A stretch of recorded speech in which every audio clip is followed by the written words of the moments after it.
Assalamualaikum warahmatullahi wabarakatuh. Saya Sri Kurniasi dengan NPM 1701050038 jurusan PGMI IAIN Metro, ingin memenuhi tugas ujian komprehensif.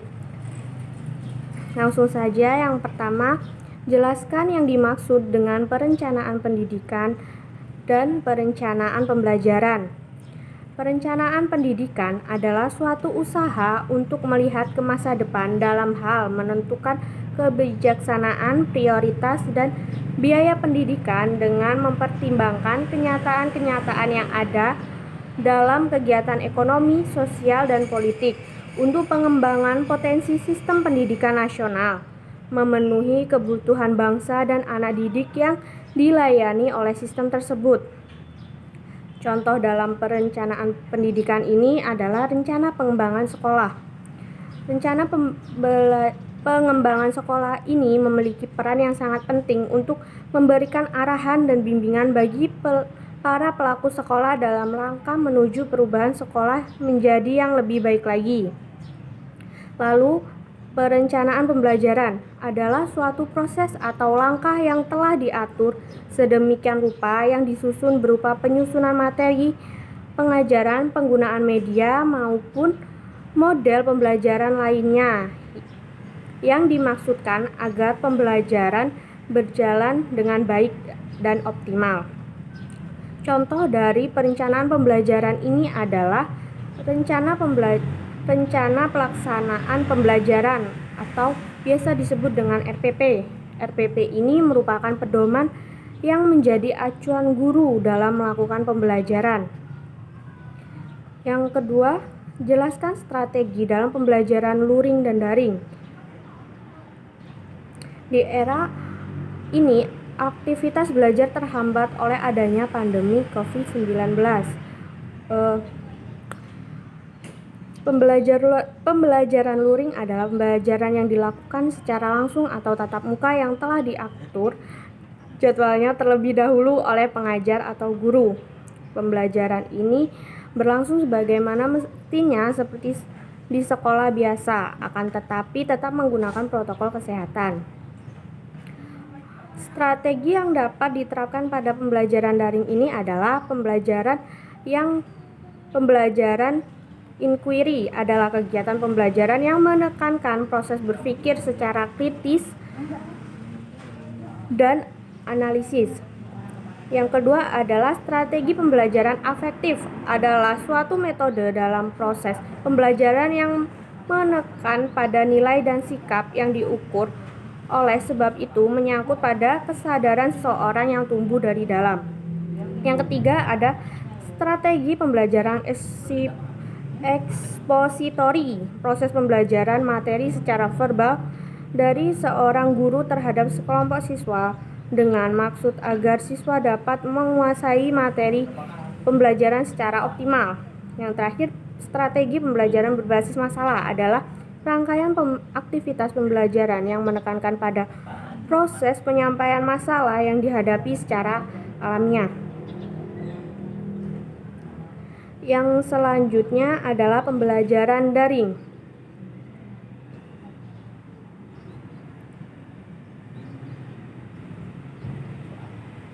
Yaitu pembelajaran yang dilakukan secara online menggunakan aplikasi pembelajaran maupun jejaring sosial, melakukan tatap muka tetapi melalui platform yang telah tersedia.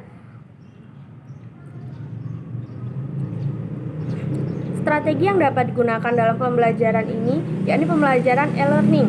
Hal pertama yang harus dilakukan yaitu penempatan waktu. Sebagai pendidik harus menempatkan waktu yang tepat agar pembelajaran yang dilakukan dengan baik dan tidak saling bertabrakan dengan kelas lainnya. Guru bisa menggunakan aplikasi yang telah tersedia dalam Google ataupun aplikasi yang telah dipersiapkan oleh sekolah. Lalu, adanya metode-metode yang digunakan agar siswa tidak bosan dengan pembelajaran yang sedang berlangsung, seperti penggunaan PPT yang menarik ataupun video. Yang terakhir, tetap menjaga komunikasi yang baik terhadap murid dan wali murid agar keberlangsungan pembelajaran tetap berjalan dengan baik. seperti menanyakan kendala-kendala yang dihadapi para siswa maupun wali. Yang ketiga, jelaskan yang dimaksud dengan media pembelajaran dan alat peraga. Media pembelajaran adalah segala sesuatu yang dapat menyalurkan pesan dan dapat merangsang pikiran, perasaan, dan kemauan peserta didik sehingga dapat mendorong tercapainya proses belajar pada peserta didik. Dalam media pembelajaran ini ada berbagai jenis, yakni ada media visual seperti grafik, diagram, chart, bagan, poster, kartun, dan komik. Ada media audial dengan contoh radio, tape recorder, laboratorium bahasa, dan sejenisnya. Yang ketiga ada projected still media, contohnya slide, infocus, projector. Yang ketiga projection media. Mention media adalah film, televisi, video, dan komputer. Yang selanjutnya adalah alat peraga, adalah segala sesuatu yang dapat dilakukan untuk menjelaskan konsep pembelajaran serta bisa dijadikan sebagai stimulus untuk belajar dan memotivasi siswa agar pembelajaran tidak menjadi membosankan. Contohnya seperti gambar, peta, papan tulis, papan penjumlahan, tangga satuan hitung, dan masih banyak lagi. Yang keempat, tentang evaluasi pembelajaran. Yang pertama ada evaluasi berdasarkan tujuan yang terdiri dari diagnostik, selektif, penempatan, formatif, sumatif. Dan yang kedua ada berdasarkan sasaran. Yang pertama ada konteks, input, proses, hasil atau produk, dan outcome. Berdasarkan ruang lingkup kegiatan pembelajaran, ada program pembelajaran evaluasi. Jenis ini mencakup tujuan, isi, strategi, dan aspek-aspek dari proses pembelajaran lainnya. Contoh dari evaluasi ini bisa menggunakan lisan, tulisan, dan non-tes. Biasanya terdiri dari wawancara, portofolio, dan observasi. Yang kelima ada jelaskan bagaimana tentang mengatasi masalah kesulitan siswa. Masalah kesulitan belajar siswa dalam hal ini biasanya ada dua kemungkinan penyebab yang terjadi. Yang pertama berdasarkan diri anak sendiri dan pada pendidik. Kesulitan belajar yang dialami oleh siswa berdasarkan dirinya sendiri mungkin saja karena dia memiliki gangguan atau gejala penyakit yang mengganggu mental sang anak sehingga menghambat proses belajar sang anak. Sedangkan kesulitan belajar pada siswa berdasarkan dari pendidik bisa jadi karena pembelajaran yang terlalu cepat atau menggunakan metode yang diterapkan sang pendidik. Cara mengatasinya yaitu dengan pendekatan antara sang pendidik dan anak didik.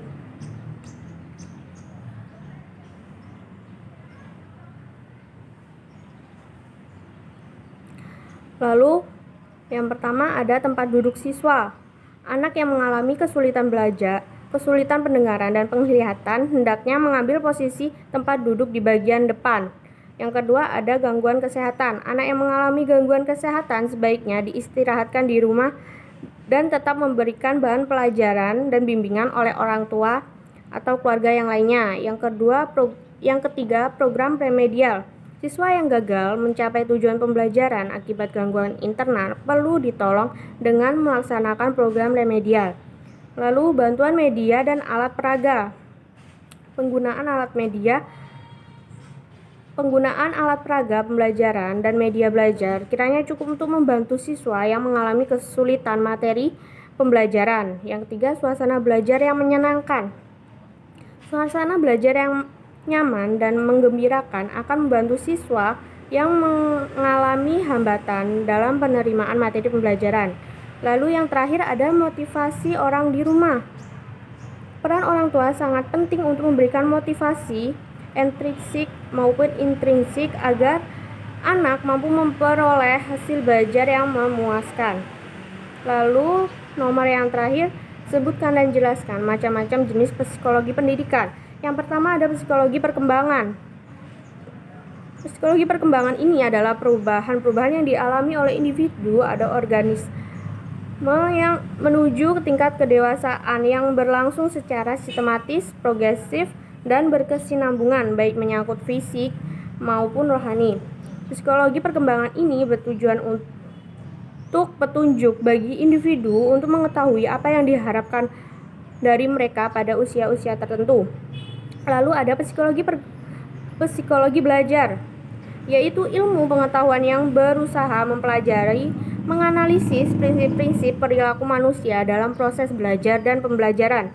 Psikologi belajar mempunyai ruang lingkup yang khas yang berbeda dengan cabang psikologi lainnya.